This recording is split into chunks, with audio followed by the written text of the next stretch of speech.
Kickstart Your Coaching Edge podcast, where it's all about getting real around all things coaching. And what we know for sure is that what got you here won't get you there.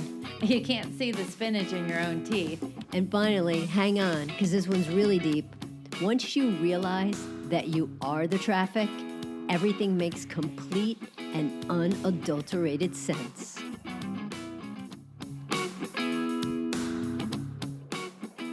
All right, so it's funny. Karen and I just recorded a podcast, and we're like, okay, we're not doing that. And so it was too long and not really relevant. But then it was funny because when we were debriefing sort of about it, Kara, I think you came up with some really good stuff, and it was talking about the mindset of curiosity versus dreading something. So let's just riff on that for a couple of minutes, and then we'll wrap it up. So when you think about it, and we're going to equate this to, we just ran a 15K yesterday in Tampa. And it's interesting because the mindset that you go into something with can help you or it can just bite you in the ass. So, for example, we went into this race yesterday morning from a place of curiosity, from a place of, I wonder what this is going to be like. The cool thing was, I'll be honest, we did know the route, so that's always a little bit of familiarity. But the thing is if we went into the race with the mindset of, oh my God, 9.3 miles is so effing long, how is that going to be really helpful? Versus the, hey, what is it that I can kind of see on this, and what kind of support do I want to look for along the way, even knowing that you might not know what that is. Yeah, and I think it almost becomes like a scavenger hunt, right? So a scavenger hunt filled with curiosity, having a theme, pick a theme, and then try to find evidence of that all along the route. So mine was around what creates support and finding different ways support was showing up in that 9.3 miles. And I love that because my goal in the run was to not focus on how awful it was, but to be in the moment, to find my forever pace, and to really have a good time. And when I lead with curiosity, that's going to help me get there. And you know what's funny, Jen? Just when you said that made me think of and when I lead, when I do something from a place of non-attachment, that's what helps me do better. So I went into that race yesterday.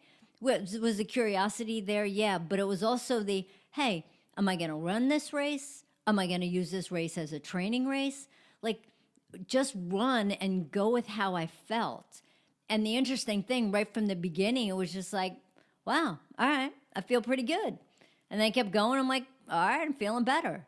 And then seeing things along the way that get you pumped up, seeing the little kids that are cheering for you, seeing the signs that are there, seeing all these people that are just, that are into doing what it is that they were doing, that just allowed me to kind of be in that zone.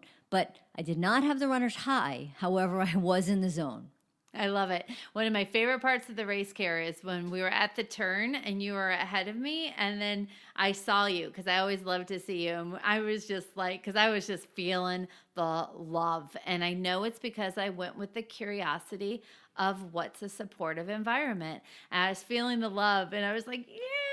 And I did this big old scream, and then we high-fived, and it was just such a great moment at that. And then also seeing you and Joanne at the end. And I will say the first words out of my mouth is, whatever you want me to sign up for, now is the time to ask. I will do anything in the world.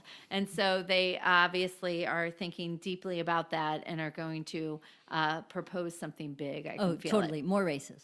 More races. So anyway, that's just a tip for the day. If you have a mindset of curiosity, how does it help you navigate things that maybe are uncomfortable or you're unsure how they're going to come out? And one other way that this works really, really well with my clients is not only with the curiosity piece, but if you could approach it like a scientist, right? Pretend that you're metaphorically putting on that white lab coat and you're going to test things along the way.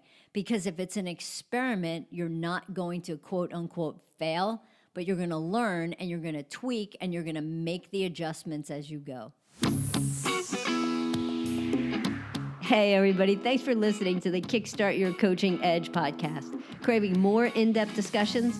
Check out the Get Real Inner Circle with our no BS in-crowd of coaches. Join live coaching discussions, breakdowns of coaching calls, and have some fun while you're at it. You're going to want to go to kickstartyouredge.com/inner circle. It's time to get real.